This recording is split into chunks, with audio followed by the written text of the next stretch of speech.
সকাল ৮টা বেজে ৩০ মিনিট বাংলাদেশ বেতার রংপুর। শুরু হচ্ছে প্রাত্যহিক ম্যাগাজিন অনুষ্ঠান সম্ভার।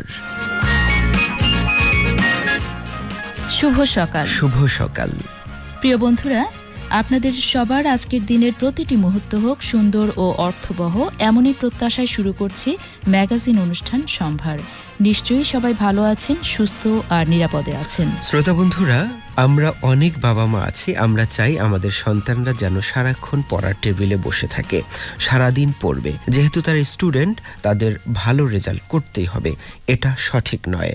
অধিকাংশ ছাত্রছাত্রীরা যারা সারাক্ষণ টেবিলে বসে থেকেছে, তারা জীবনে খুব ভালো কিছু করতে পারে না, কারণ বাস্তব জীবনে আপনার মানুষের সাথে মেলামেশার মতো যোগ্যতা লাগে, যোগাযোগ করার সামর্থ্য লাগে, ঝুঁকি নেয়ার সক্ষমতা লাগে, প্রয়োজন হয় নেতৃত্ব দেওয়ার যোগ্যতা। বন্ধুরা, যে সমস্ত ছেলে মেয়েরা সারাক্ষণ টেবিলে বসে পড়ে, তারা হয়তো একটা ভালো রেজাল্ট করে, কিন্তু জীবনে গুরুত্বপূর্ণ দিকগুলো সঠিকভাবে বুঝে উঠতে পারে না।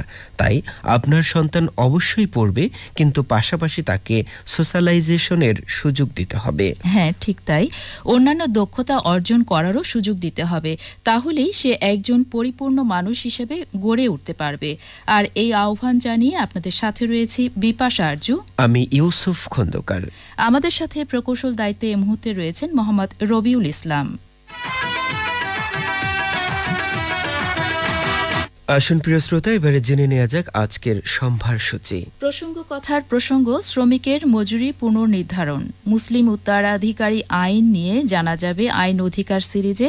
ঔপন্যাসিক অন্নপূর্ণা গোস্বামী সম্পর্কে জানবেন স্মরণীয় বরণীয় পর্বে। শুনবেন বজ্রপাত বিষয়ে সচেতনতামূলক বার্তা। বাংলাদেশের বায়ু দূষণ নিয়ে শুনবেন পরিবেশ উন্নয়ন সিরিজে। আপনাদের আমন্ত্রণ এসব বিষয় দিয়ে সাজানো আজকের আয়োজনে। আশা করছি পুরো অনুষ্ঠান জুড়েই থাকবেন আমাদের সাথে।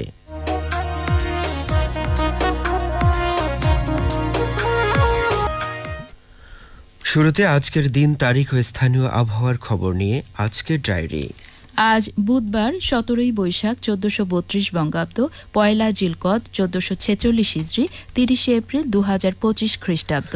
রংপুর আবহাওয়া দপ্তর থেকে প্রাপ্ত তথ্য অনুযায়ী আজ রংপুর ও তার আশপাশের এলাকায় সূর্য উঠেছে ভোর 5টা 27 মিনিটে, সূর্য অস্ত যাবে সন্ধে 6টা 34 মিনিটে।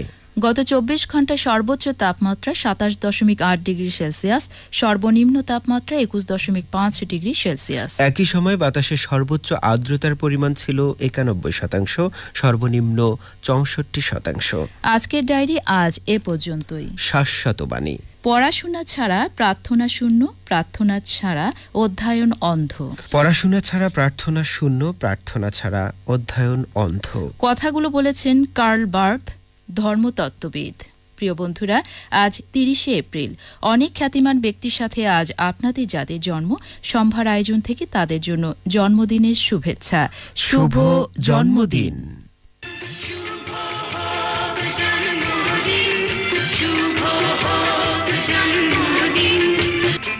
সবাইকে জন্মদিনের শুভেচ্ছা। আজকের কুইজ।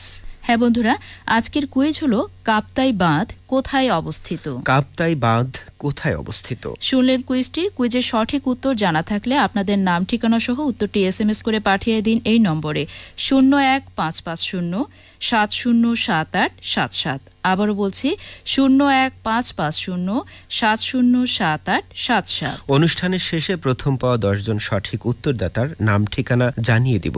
ততক্ষণ পর্যন্ত সাথেই থাকুন।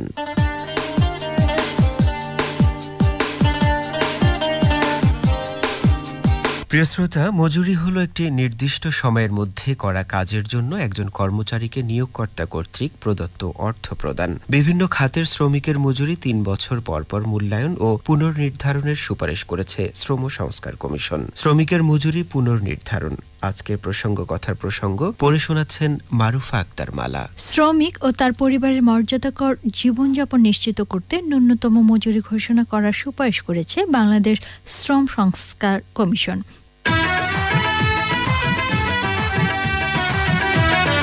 প্রিয় বন্ধুরা, মুসলিম পারিবারিক আইনে যেসব বিধান রয়েছে তার মধ্যে অন্যতম হচ্ছে মুসলিম উত্তরাধিকার ব্যবস্থা। মুসলিম উত্তরাধিকার আইন নিয়ে জানা যাবে আইন অধিকার সিরিজে, বলেছেন নবাবুর রহমান, সাবেক জেলা ও দায়রা জজ। মুসলিম উত্তরাধিকার আইন মুসলিম পারিবারিক আইনের একটি শাখা বা অংশ। প্রিয় বন্ধুরা, আপনারা শুনছেন প্রাত্যহিক ম্যাগাজিন অনুষ্ঠান সম্ভার, প্রচারিত হচ্ছে মিডিয়াম ওয়েভ 284.90 মিটারে 1053 কিলোহার্জে, FM 88.8 মেগাহার্জ এবং বাংলাদেশ বেতার অ্যাপে। আমাদের সাথে ছিলেন, সাথেই থাকুন।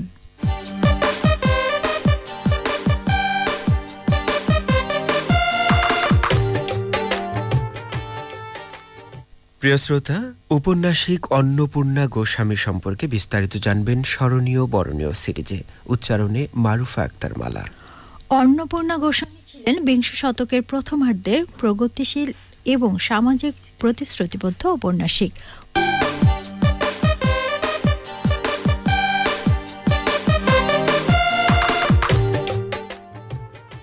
সুপ্রিয় শ্রোতা বন্ধুরা, বাংলাদেশের বায়ু দূষণ নিয়ে শুনবেন এবারে পরিবেশ ও উন্নয়ন সিরিজে। উপস্থাপন করছি, শুনুন। বায়ু দূষণে 2023 সালে দেশ হিসেবে শীর্ষে ছিল বাংলাদেশ, আর নগর হিসেবে বিশ্বের দ্বিতীয় শীর্ষ নগর ছিল ঢাকা। নগর হিসেবে শীর্ষ অবস্থান ছিল ভারতের রাজধানী নয়াদিল্লির। সম্প্রতি সুইজারল্যান্ড ভিত্তিক প্রতিষ্ঠান IQER-এর বৈশ্বিক বায়ুমান প্রতিবেদন 2023-এ এসব তথ্য তুলে ধরা হয়েছে। প্রতিষ্ঠানটি প্রতিদিন বাতাসের মান নিয়ে তৈরি তাৎক্ষণিক সূচক তুলে ধরে। এতে কোনো শহরের বাতাস কতটা নির্মল ও দূষিত সে সম্পর্কে মানুষকে তথ্য দেয় ও সতর্ক করে। বায়ু দূষণের অন্যতম উপাদান PM2.5 বা অতি ক্ষুদ্র বাস্তু কণার উপাদান ধরে বায়ুর এই মান নির্ণয় করা হয়েছে এ প্রতিবেদনে। দেশ হিসেবে বায়ু দূষণে বাংলাদেশ যে শীর্ষ স্থান পেল, এটা আমাদের জন্য বিপদের সংবাদ। আমরা আমাদের সৃষ্টি করা নানা দূষণের মাধ্যমে বায়ুর এই অবস্থা করে ফেলেছি। দেশের পরিবেশ ও স্বাস্থ্য বিষয়ে যারা দায়িত্বে, তাদের এখন অনেক বেশি সজাগ হওয়ার দরকার, নয়তো ভবিষ্যৎ প্রজন্মের জন্য এক দুর্বিষহ অবস্থা অপেক্ষা করছে। 2022 সালে বাংলাদেশ বিশ্বের দূষিত বাতাসের দেশের তালিকায় 5ম অবস্থানে ছিল এবং ভারতের অবস্থান ছিল 8ম। IQER-এর এই প্রতিবেদন একটি অশনি সংকেত। জরুরি ভিত্তিতে বায়ু দূষণ রোধে কঠোর ব্যবস্থা নিতে হবে। যেসব উৎস থেকে দূষণ হচ্ছে সেখানে শূন্য সহিষ্ণুতা দেখানোর সময় এসেছে। এখানে কোনো আপোষের সুযোগ নেই।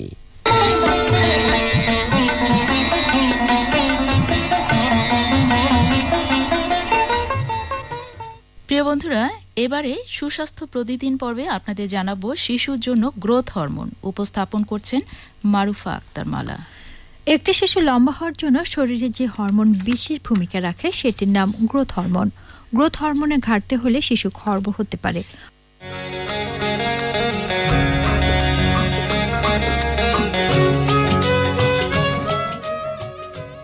প্রিয় বন্ধুরা, আমাদের দেশে বজ্রপাত একটি প্রাকৃতিক দুর্যোগের মতো বিষয় হয়ে দাঁড়িয়েছে। জেনে নিন বজ্রপাতের সময় করণীয় সতর্কতা। ঘন ঘন বজ্রপাত হতে থাকলে কোনো অবস্থাতেই খোলা বা উঁচু স্থানে থাকা যাবে না। সবচেয়ে ভালো হয় কোনো একটি পাকা দালানের নিচে আশ্রয় নিতে পারলে। বৈদ্যুতিক খুঁটি ও খোলা স্থানে বিচ্ছিন্ন ছাত্রী ছাউনি, তাল গাছ বা বড় গাছগুলোতে বজ্রপাত হওয়ার সম্ভাবনা বেশি থাকে, তাই ওই স্থানে আশ্রয় নেবেন না। বজ্রপাতের সময় বাড়িতে থাকলে জানালার কাছাকাছি থাকবেন না। জানালা বন্ধ রাখুন এবং ঘরের ভেতরে থাকুন। বজ্রপাত ও ঝড়ের সময় বাড়ির ধাতব কল, সিঁড়ির রেলিং, পাইপ স্পর্শ করবেন না। এমনকি ল্যান্ড লাইন, টেলিফোনও স্পর্শ করবেন না। বজ্রপাতের সময় এগুলো স্পর্শ করেও অনেক মানুষ আহত হয়েছে। বজ্রপাতের সময় বৈদ্যুতিক সংযোগ যুক্ত সব যন্ত্রপাতি স্পর্শ করা থেকে বিরত থাকুন। টিভি, ফ্রিজ বন্ধ করা থাকলেও ধরবেন না। বজ্রপাতের আভাস পেলে আগেই এগুলোর প্লাগ খুলে সম্পূর্ণ বিচ্ছিন্ন করুন। বজ্রপাতের সময় গাড়ির ভেতরে থাকলে সম্ভব হলে গাড়িটি নিয়ে কোনো কংক্রিটের ছাউনির নিচে আশ্রয় নিন। গাড়ির ভেতরে ধাতব বস্তু স্পর্শ করা থেকে বিরত থাকুন। গাড়ির কাছেও হাত দেবেন না। বজ্রপাতের সময় ধান ক্ষেত বা বড় মাঠে থাকলে তাড়াতাড়ি নিচু হয়ে যান। বাড়ির ছাদ বা উঁচু কোনো স্থানে থাকলে দ্রুত সেখান থেকে নেমে যান। বজ্রপাতের সময় আপনি যদি ছোট কোনো পুকুরে সাঁতার কাটেন বা জলবদ্ধ স্থানে থাকেন, তাহলে সেখান থেকে সরে পড়ুন। পানি খুব বেশি বিদ্যুৎ পরিবাহী। বজ্রপাতের সময় চামড়ার ভেজা জুতা বা খালি পায়ে থাকা খুবই বিপজ্জনক। এ সময় রাবারের জুতা সবচেয়ে নিরাপদ। আপনার বাড়িতে বজ্রপাত থেকে নিরাপদে রাখতে প্রয়োজনীয় ব্যবস্থা নিন। এজন্য আর্থিং সংযুক্ত রড বাড়িতে স্থাপন করতে হবে। এক্ষেত্রে দক্ষ ইঞ্জিনিয়ারের পরামর্শ নিতে হবে। ভুলভাবে স্থাপিত রড বজ্রপাতের সম্ভাবনা বাড়িয়ে দিতে পারে। বজ্রপাতের সময় আশপাশের মানুষের খবর রাখুন। কেউ আহত হলে বৈদ্যুতিক শকে আহতদের মতো করেই চিকিৎসা করতে হবে। প্রয়োজনে দ্রুত হাসপাতালে নিতে হবে। একই সঙ্গে বজ্রপাতে আহত ব্যক্তির শ্বাস প্রশ্বাস ও হৃদস্পন্দন ফিরিয়ে আনার জন্য চেষ্টা চালিয়ে যেতে হবে। এ বিষয়ে প্রাথমিক চিকিৎসার প্রশিক্ষণ নিয়ে রাখুন।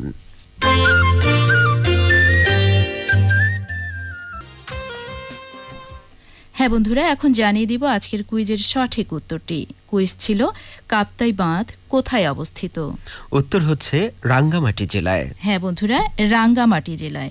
আমরা মোট উত্তর পেয়েছি 50 জনের কাছ থেকে। জানিয়ে দিচ্ছি প্রথম পাওয়া 10 জন সঠিক উত্তরদাতার নাম ও ঠিকানা। রঞ্জু আলম, সরলখা, লালমনিরহাট। মনির হোসেন, বালাগ্রাম, জলঢাকা, নীলফামারী। মোহাম্মদ রশিদুল আলম, প্রধান শিক্ষক, সরলখা, লালমনিরহাট। মোহাম্মদ আব্দুর রহমান, সরলখা, লালমনিরহাট। সেলিম রাজ, বেনুঘাট, দিঘিরপাড়, রংপুর। জারিন তাসনিম তমা, সরলখা, লালমনিরহাট। মিনহাজুল ইসলাম তারেক, পার্বতীপুর, দিনাজপুর। সানাউল ইসলাম, রংপুর সরকারি কলেজ। মোনালিসা সরকার, পার্বতীপুর, দিনাজপুর ও মোহাম্মদ জামাল উদ্দিন জীবন, শিবরাম, কাঁঠালবাড়ি, কুড়িগ্রাম। অভিনন্দন সঠিক উত্তরদাতাদের। আর যারা আজকের কুইজে অংশগ্রহণ করেছেন তাদের জন্য রইল শুভেচ্ছা। আমরা এখন বিদায় নিব। এতক্ষণ আপনাদের সাথে ছিলাম বিপাশা আরজু, ইউসুফ খন্দকার। প্রকৌশল দায়িত্বে ছিলেন মোহাম্মদ আশরাফ গনি। গ্রন্থনা করেছেন নূরফাত আলিয়া কুমু। অনুষ্ঠান সহযোগিতায় ছিলেন মোহাম্মদ আব্দুল কুদ্দুস। সার্বিক নির্দেশনায় মোহাম্মদ আব্দুল রহিম। তত্ত্বাবধানে ছিলেন AHM শরীফ। ম্যাগাজিন অনুষ্ঠান সম্ভার প্রযোজনা করলেন শামীম হক। তো বন্ধুরা, আগামীকাল 1 মে আন্তর্জাতিক শ্রমিক দিবস। প্রতিটি শ্রমজীবী মানুষের অধিকার অক্ষুণ্ণ থাকুক, দূর হোক সকল বৈষম্য, এমনই প্রত্যাশায় আজ এখানেই বিদায় নিচ্ছি। আল্লাহ হাফিজ।